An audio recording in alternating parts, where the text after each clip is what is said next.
Hey, this is John Carlos, and I'm here with a look at the Star Wars Black Series action figure of Luke Skywalker from A New Hope. This is not the first time that Hasbro has made this version of Luke, but the first version sucked, so I'm really excited about this new one.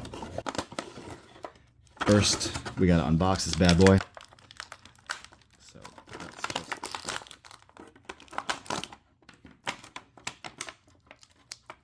get the little binoculars in here, and then the taped up lightsaber slides right out. So, yeah, as far as accessories go, we have this little set of binoculars. If they wanted to go like the full Tatooine, they could have maybe included his silly little floppy hat or a poncho if they wanted to go like the full. But this lightsaber hilt looks really, really good, all things considered. Nice paint. The blade does unplug. The hilt can clip onto the little nubbin on his belt right there, like so.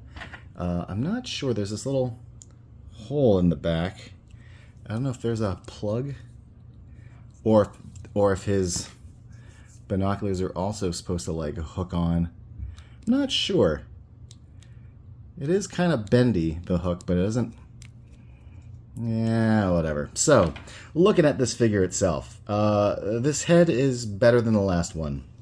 Last one was, his hair was pretty yellow and his eyes were cartoonishly light blue. Like, just, I was going to make an analogy, but whatever. The big thing about that previous one that sucked was that it had a cloth, like soft goods, for the tunic. In an era when they had made nothing but sculpted figures, they went with fabric on that Luke, and it sucked. This is better. This is nice and sculpted well. This is nice and in line with the rest of the Black Series figures. The stuff hanging on his belt looks really good. There's a nice brown look, like a leathery look to the brown paint, so I appreciate that. Even though the tunic section is new, they didn't reuse the legs. It's a new sculpt for the pants, for his like little boot wrapping kind of boot shoe things.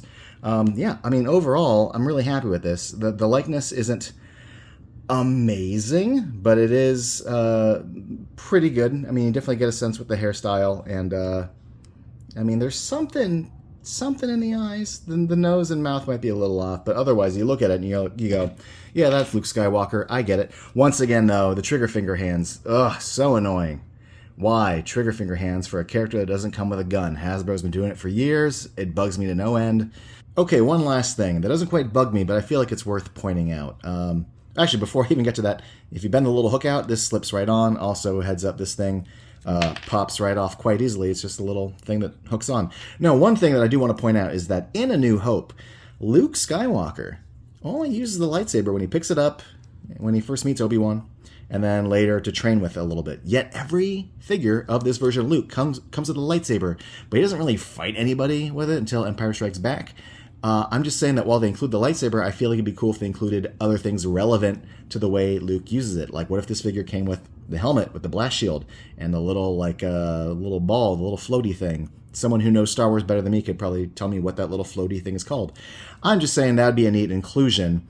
That'd be more specific to Luke and the lightsaber. But, you know, it's Hasbro. They only include a small handful of accessories. They don't want to give you a lot, but I would rather have that helmet than these binocs. Anyway, thanks for watching, everybody. Let me know in the comments below what you think of this figure, and if you want to be up to date with all my latest reviews, be sure to click subscribe.